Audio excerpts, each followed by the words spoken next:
नमस्ते दोस्तों, आज मैं आपको ऐसी कहानी सुनाने जा रहा हूँ जिसमें आज की पीढ़ी का अपने माता पिता के प्रति जो प्रेम है, लगाव है, वो बस एक दिखावा सा हो गया है। जब जरूरत पड़े तब माता पिता को रख लिया और जब जरूरत ना हो तब छोड़ दिया।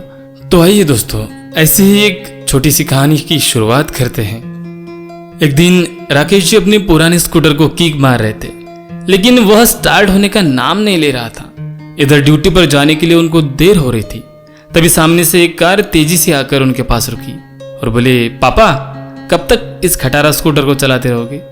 चलिए मेरे साथ, मैं आपको ऑफिस छोड़ देता हूँ। बेटे की बात सुनकर राकेश जी ने अनसुना कर दिया और स्कूटर में किक मारते रहे। उनका बेटा आशीष बड़बड़ाता हुआ चला गया। दरवाजे के पास खड़ी राकेश जी की पत्नी गायत्री जी ने कहा, जब वो कह रहा था तो चले जाते ना। राकेश जी ने रुमाल निकालकर माथे का पसीना पोंछा और बोले, दोबारा कभी उसकी वकील बनने की कोशिश मत करना। गायत्री जी चुप हो गई। राकेश जी का स्कूटर स्टार्ट हो गया। उन्होंने एक बार गायत्री जी की ओर देखा और ऑफिस के लिए निकल गए। अभी 2 साल पहले ही आशीष की शादी की थी। शादी के बाद से ही आशीष और उसकी पत्नी शैलजा का व्यवहार जरा सा बदल गया। दोनों अलग हो गए।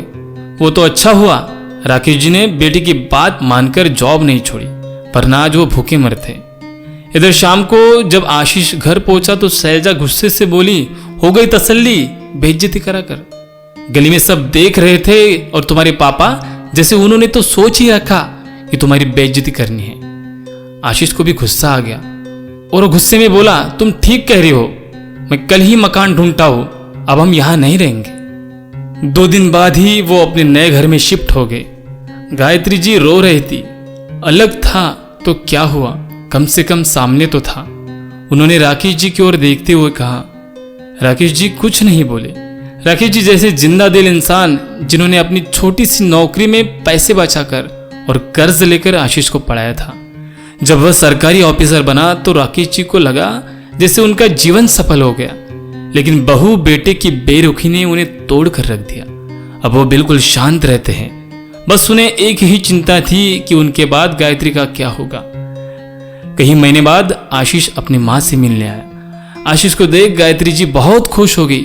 आशीष बोला, मम्मी तुम्हारी बहू प्रेग्नेंट है। हम चाहते हैं कि आप और पापा हमारे साथ रहे।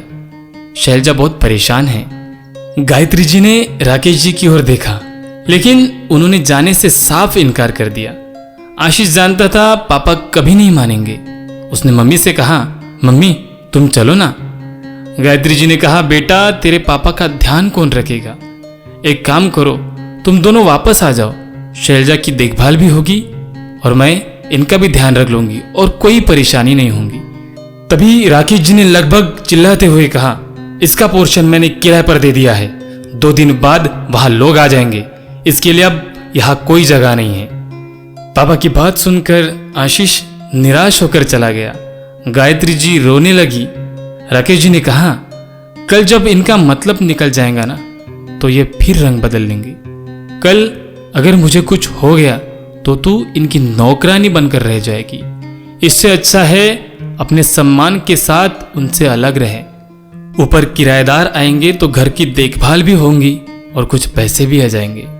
कल मैं नहीं भी रहा तो भी तू सम्मान से अपने घर में रह सकेगी। गायत्री जी की आंखों से आंसू बह रहे थे।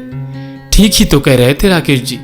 एक तरफ उनका बेटा जो बस अपने फायदे के लिए उन्हें ले जा रहा था, और एक उनके पति जो उनके लिए अपने मरने के बाद भी उन्हें कोई तकलीफ ना हो इसका इंतजाम कर रहे थे। उन्होंने आंसू पोंछकर कहा, आप ठीक कह रहे हैं, जो अपना होता है वो हमें छोड़कर कभी नहीं जाता।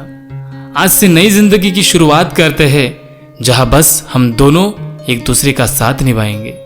यह सुनकर राकेश जी के चेहरे पर कई सालों बाद अच्छी सी मुस्कुराहट आ गई थी। दोस्तों, एक छोटी सी कहानी हमें बहुत कुछ बड़ा सबक सिखा कर जाती है कि हमारे बूढ़े माता पिता किसी के ऊपर बोझ नहीं होते। वो हमसे ज्यादा कोई उम्मीद नहीं करते। वो तो बस थोड़ा सा प्यार, थोड़ी सी इज्जत और थोड़ा सा अपनापन चाहते, और आखिर में बस थोड़ा सा सम्मान चाहते हैं।